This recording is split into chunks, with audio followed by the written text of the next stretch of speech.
जय सिया राम जय जय सिया राम जय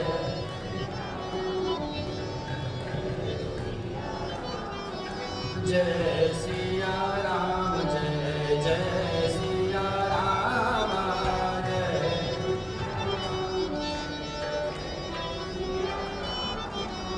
जय रघुनंदन जय घनश्याम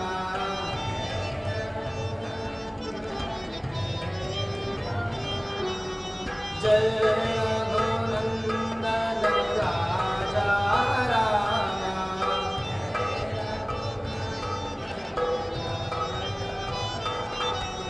राधा वल्लभ राधे श्याम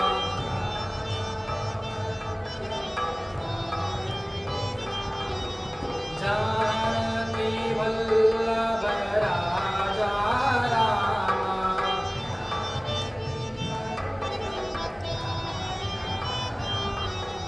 संकट मोचन कृपा निधान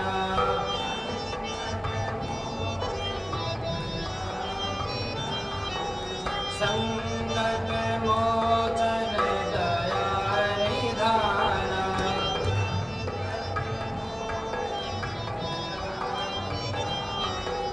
अपना दास बना लो राम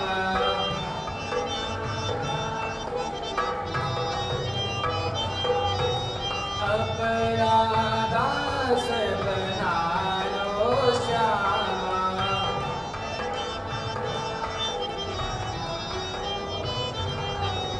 जय सिया राम जय जय सिया राम जय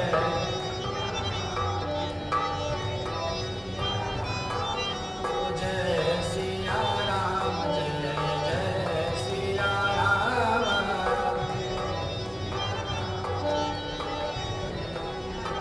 बोले सच्चिदानंद भगवान की सियावर रामचंद्र भगवान की श्री काशी विश्वनाथ भगवान की श्री कृष्णचंद्र भगवान की जगजननी जगदम्बे मात की अनंत बलवंत श्री हनुमान जी महाराज की महर्षि श्री वाल्मीकि जी महाराज की कली पावन अवतार गोस्वामी श्री तुलसीदास जी महाराज श्री सद्गुरुदेव भगवान सत्य सनातन धर्म की अधर्म का प्राणियों में विश्व का गौ माता की गौ हत्या ओम नमः पार्वती पतये हर हर महादेव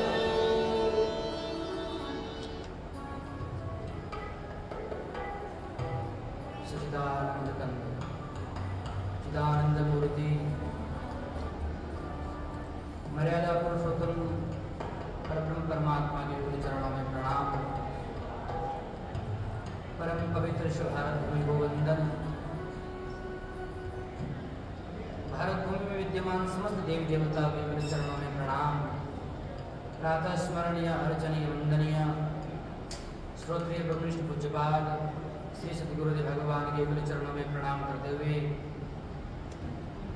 राजस्थान की पावन धरा में अवस्थित परम धार्मिक नगर ब्यावर के मध्य परम पवित्र श्री गीता भवन के अधिष्ठात्री देवता राधा कृष्ण भगवान के चरण सन्निधि में हम सभी अपने इस मानव देह को सार्थक करने के लिए मनुष्य जीवन का सर्वोत्कृष्ट फल सत्संग प्राप्त करने हेतु समुपस्थित समस्त श्रद्धामयी मातृशक्ति गीता भवन के समस्त न्यासीगण धर्मानुरागी भक्तजन सज्जन बाल गोपाल आप सबके हृदय रूपी अंतःकरण में विराजमान परब्रह्म परमात्मा को सादर प्रणाम जय श्री राम। बड़ा दिव्य पावन अवसर हम सबके मध्य है। ऐसा अलौकिक अद्भुत परमपिता परमात्मा का दिव्य प्राकट्य उत्सव। यह भी परम पवित्र चातुर्मासी अनुष्ठान के क्रम में हमको दिव्य लाभ प्राप्त हो रहा है।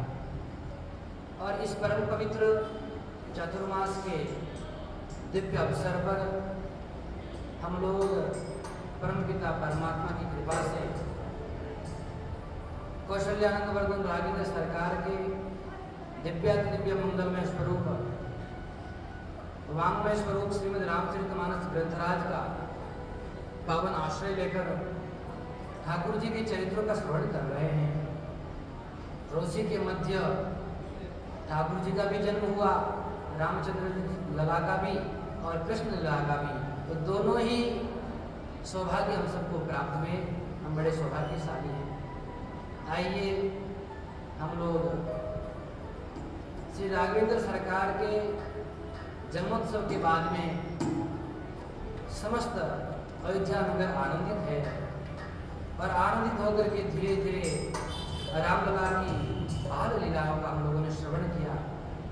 बहुत ही दिव्य और आनंद स्वरूप से संपूर्ण प्रजा को, माता पिता को, गुरुदेव को, सबको आनंदित करने वाले राघवेंद्र सरकार, सबको प्रसन्न करने वाले, जिसकी जो इच्छा है उसके अनुसार ठाकुर जी सबको आनंद देते हैं।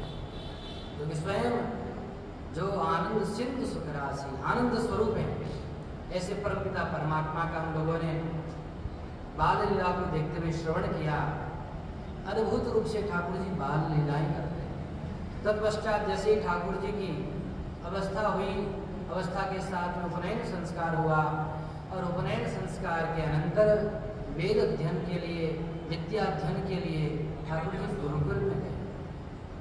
और गुरुकुल में जाकर के ठाकुर जी ने बड़े दिव्य प्रकार से जो गुरुदेव सेवा बताते थे, ऐसा नहीं कि राजकुमार के पुत्र है तो कोई सेवा नहीं करेंगे। राजकुमार के पुत्र होने के पश्चात भी समस्त प्रकार की सेवाएं बड़ा मन लगा करके करते थे। गुरुदेव जो आज्ञा देते थे उस आज्ञा का परिपूर्ण रूप से पालन करते थे। जितने सखा थे सब सखा को भी आनंद देते थे। और विद्या अध्ययन किया और विद्या अध्ययन के बाद हमारा अधिक समय लगता नहीं भगवान को, तो परमात्मा ने अल्पकाल में ही समस्त विद्या को प्राप्त कर लिया हमारा। लेकिन विद्या अध्ययन करने का तात्पर्य क्या है? विद्या क्या करती है? आजकल की पढ़ाई देखो कैसी है महाराज। ठाकुर जी की इस प्रकार से अपने जीवन चरित्र के माध्यम से बताते हैं कि विद्या हमको क्या प्रदान करती है। और आजकल हम लोग देखते हैं बच्चे पढ़ाई तो करते हैं, पढ़ाई का स्तर तो बढ़ गया है, लेकिन पढ़ाई के साथ साथ में बच्चे इतने विद्वान हो गए हैं, इतने ज्ञानी हो गए हैं कि अपने संस्कारों को भूल गए हैं। जैसे आप लोगों के बच्चे पढ़ने के लिए जाते हैं जयपुर, दिल्ली, विदेश, ऐसे ही एक माता पिता का एक बालक विदेश पढ़ाई करने गया और बढ़िया से अध्ययन करके आया वहाँ से। और जब अध्ययन करके आया तो न तो माता पिता को प्रणाम, न किसी प्रकार का कोई जो संस्कार हमारे संस्कृति में, हमारे रग रग में विद्यमान है, सनातन संस्कृति के, हम किसी भी ज्येष्ठ श्रेष्ठ को देखते हैं उनके सामने नमक हो जाते हैं, विनम्र हो जाते हैं। और विनम्रता ही सरलता का प्रतीक है। उस बालक ने कहा, मैया मैं ऐसी विद्या सीख करके आया हूँ, ऐसी पढ़ाई सीख करके आया हूँ जिस पढ़ाई के माध्यम से झूठ को सच और सच को झूठ कर सकता हूँ। मैया कह रही भी ऐसी कौन सी पढ़ाई करके आया? हमारे यहाँ तो पढ़ाई ऐसी होती है कि सत्य को सत्य बताया जाए, झूठ को झूठ बताया जाए। तो विदेश में ऐसी पढ़ाई करके आया कि झूठ को सच और सच को झूठ। अच्छा कोई बात नहीं बेटा, ठीक है बैठो, अब तुम आए हो, थक गए होंगे, थोड़ा विश्राम करो और मैं लाती हूँ कुछ प्रसाद। मैया ने 2 लड्डू ला करके दिए थाली में और पानी का गिलास दिया। बेटा बहुत थक गया होगा, माँ का महत्व देखो, इसको पान कर लो, पहले लड्डू खा लो, उसके बाद में जल पी लेना, फिर आराम से बैठ करके हम चर्चा करेंगे। जो विद्या सीख करके आया मैं आराम से बैठ के सुनूंगी। अच्छा ठीक है। जैसे ही माता जी लड्डू लेकर के आई, थाली में 2 लड्डू रखे थे, मैया देखो। हाँ बेटा कि भैया देखो कितने लड्डू है। मैया बोली 2 लड्डू बेटा। नहीं भैया 2 नहीं है, ये तो 3 लड्डू, मैं 3 सिद्ध करके बताऊंगा। कितने हैं? 3 सिद्ध करके बताऊंगा।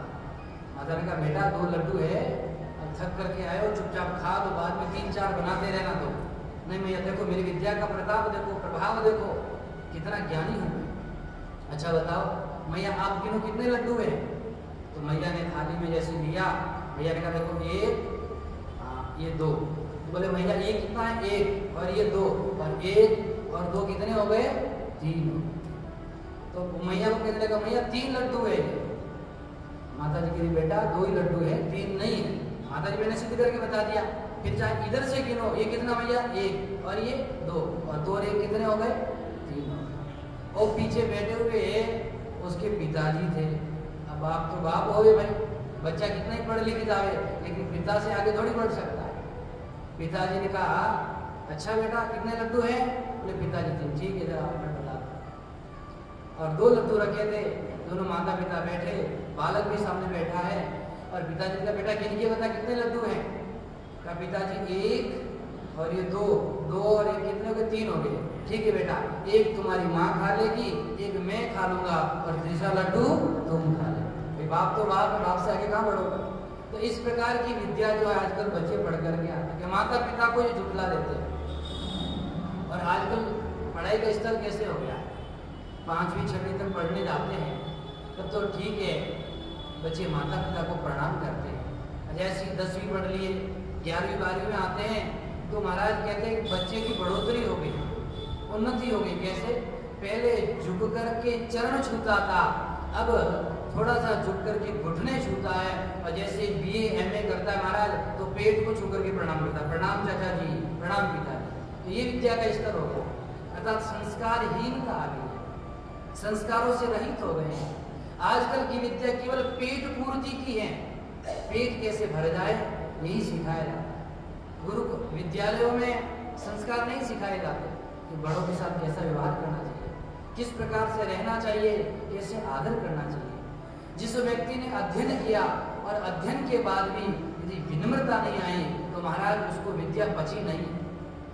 विद्या क्या करती है? विद्या ददाति विनयम। विद्या क्या विनय देती है?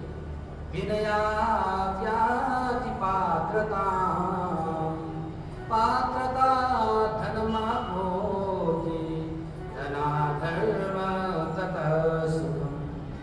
हम यदि अध्ययन करने जाते हैं महाराज, पढ़ते हैं तो विद्या हमको विनम्र बनाती है, सरल बनाती है, सहज बनाती है। जो जितना बड़ा ज्ञानी होगा वो उतना ही विनम्र होगा। विनम्रता ही हमारा आभूषण है। ज्ञान तभी पचता है जब आप में विनम्रता है।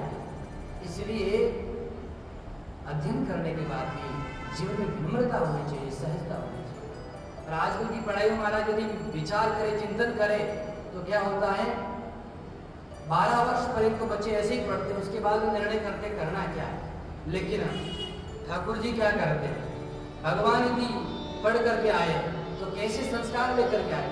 प्रातः काल उठ के रघुनाथा, प्रातः काल उठ के रघुनाथा, मान पिता नामई माता, मान पिता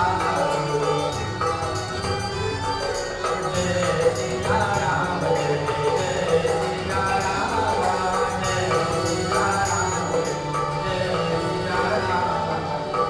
ठाकुर जी अध्ययन करके आए विद्यालय से दूर से तो उठ करके प्रातःकाल माता पिता को प्रणाम करते हैं, गुरुदेव को प्रणाम करते हैं। यही हमारी संस्कृति है। तो स्वयं राघवेंद्र सरकार अपने जीवन चरित्र के माध्यम से कहते हैं कि आप प्रणाम करो मत, परंतु करके बताते हैं यदि तुमको शर्म आती है तो मुझे देख लेना, मैं स्वयं भगवान होकर के भी माता पिता के चरण छूता हूँ, गुरुदेव को प्रणाम करता हूँ। इसलिए ये शिक्षा है क्या है? विद्या हमें विनय देती है। इस प्रकार ठाकुर जी आए और दिव्य प्रकार से वहाँ पर राजमहल में रहने लगे, माता पिता प्रसन्न होने लगे। और कुछ समय पश्चात महाराज अब हम श्रवण करते हैं श्री विश्वामित्र जी महाराज, परम मुनि, परम तपस्वी, परम यति योगी रहते हैं। वे अपना ध्यान चिंतन करते, यज्ञ अनुष्ठान करते रहते हैं, समस्त संसार को आनंद देते रहते हैं भी अपनी साधना के माध्यम से। लेकिन वो यज्ञ अनुष्ठान तपस्या कर रहे हैं महाराज, उसमें विघ्न डालने का काम कौन कर रहा है? रावण करता है। देखो, रावण को दो लोग मार सकते हैं, एक मनुष्य और एक वानर। तो दो लोगों से डर है रावण को, वानर और मनुष्य से। एक समय की बात है महाराज, श्री बाली जी जो हैं, तो वहां रावण गया युद्ध करने के लिए, कहा सबसे बलवान है, पहले इसको हरा लो तो मुझे वानरों से भय समाप्त हो जाए। अब जैसे युद्ध करने के लिए गया तो बाली इतने बलवान थे कि रावण को हरा करके पटकी देख करके महाराज उसको पकड़ के क्या कर दिया, रावण को ये बगल में रख दिया इधर। और कितने टाइम तक? 6 महीने पर्यंत रावण को दबा करके रखा। कितने सामर्थ्यशाली, कितने बलशाली थे बाली। तो 6 महीने पर्यंत लेकर के घूमते थे, संपूर्ण पृथ्वी की परिक्रमा की उन्होंने, घूम घूम करके। और बताया फिर बाद में रावण ने सोचा इससे मित्रता कर ले तो अच्छा रहेगा, कम से कम बच जाएंगे, क्योंकि समस्त वानर जाति के राजा है। राजा को अपने वश में कर लिया, मित्र बना लिया, तो वानर जाति से भय समाप्त। मित्र बना लिया, बाली ने कहा ठीक है जाओ। अब दूसरा भय किससे? मनुष्य से। मनुष्य में सर्वश्रेष्ठ कौन? का सर्वश्रेष्ठ है, लेकिन रावण स्वयं बड़ा ज्ञानी था, विद्वान था। वो जानता था कि यज्ञ के बल पर बलवान हुआ जाता है, यज्ञ के बल पर शक्तिवान हुआ जाता है, तो वो भी यज्ञ करता था। तो उसने देखा इस धरा पर एक परम पवित्र भाव से विश्वामित्र ऋषि हैं, जो स्वयं पहले क्षत्रिय राजा थे, तो शस्त्रों का भी ज्ञान है, और अब महाराज ऋषि हो गए हैं तो शास्त्रों का भी ज्ञान है। तो महाराज ये यज्ञ करेंगे और बलवान हो जाएंगे, और बलवान हो गए, मनुष्य भी हैं, हो सकता है मुझे मार डाले। इसलिए उनके द्वारा किए जाने वाले जितने यज्ञ हैं, समस्त यज्ञों का विध्वंस कर देना चाहिए। इसलिए 2 राक्षसों की ड्यूटी लगा दी, मारीच और सुबाहु, इन दोनों को लगा दिया। जब जब ये विश्वामित्र जी यज्ञ करे तब तब क्या करना? इनके यज्ञ को विध्वंस कर देना, यज्ञ को पूर्ण नहीं होने देना। इस प्रकार 2 राक्षसों को लगा दिया, और महाराज विश्वामित्र जी परेशान, वे करे तो करे क्या, यज्ञ कर नहीं पा रहे। और महाराज श्राप भी दे सकते हैं, लेकिन श्राप देंगे, क्रोध करेंगे तो इतने पुण्य अर्जित हो रहे हैं सारे के सारे। एक बार क्रोध करने के अनंतर अनंत जन्म के पुण्य नष्ट हो जाते हैं। तो गादी तनय विश्वामित्र जी महाराज करे तो करे क्या, बड़े परेशान है। गादी तनय मन चिंता व्यापी, जय श्री राम जय श्री राम, हरे विष्णु हरे कृष्ण चरण पापी, जय श्री राम जय श्री राम। तब मुनि वर मन कीन विचारा, प्रभु अवतार उगरन महिवारा, जय श्री राम जय श्री राम जय श्री राम जय श्री राम। विश्वामित्र जी मन में चिंतन करने लगे, अब क्या किया जाए, क्या विचार करें। विचार करने लगे कि अब हमारे द्वारा तो ये मारे नहीं जाएंगे, भगवान ठाकुर जी के बिना ये कार्य होने वाला नहीं, इसलिए परमपिता परमात्मा स्वयं आएंगे, तभी हमारा यज्ञ संपूर्ण हो सकता है, और तत्पश्चात क्या होगा, हमारा कार्य सहज सरल हो जाएगा। तो इस प्रकार चिंतन कर रहे हैं, और चिंतन करते करते बाद में कल हम लोग विचार करेंगे इस कथा में कैसे विश्वामित्र जी भगवान को लेने के लिए जाते हैं, और आगे की कथा हम लोग कल विचार करेंगे। तो आज विश्वामित्र जी महाराज चिंतन कर रहे हैं, उनको चिंतन करने देते हैं रात्रि पर्यंत, कल चिंतन करते करते कुछ विचार आएगा, उसका आगे चिंतन करेंगे। तो आज भगवान की कथा को ये विराम, कल पुनः हम लोग श्रवण करेंगे। आज परम पवित्र भाव से ठाकुर जी का जो दिव्य जन्मोत्सव नंदोत्सव है, उसका आप लोग आनंद लीजिए। परमात्मा की कृपा से दिव्य भाव से संकीर्तन मंडली आई है, उनका भी स्वागत। सच्चिदानंद भगवान, श्री काशी विश्वनाथ भगवान, सियावर रामचंद्र भगवान, कृष्णचंद्र भगवान, जगदम्बी जगदम्बे मात, अनंत बलवंत श्री हनुमान जी महाराज, महर्षि वाल्मीकि जी महाराज, गोस्वामी तुलसीदास जी महाराज, सद्गुरुदेव भगवान की नमः पार्वतीपतये हर हर महादेव।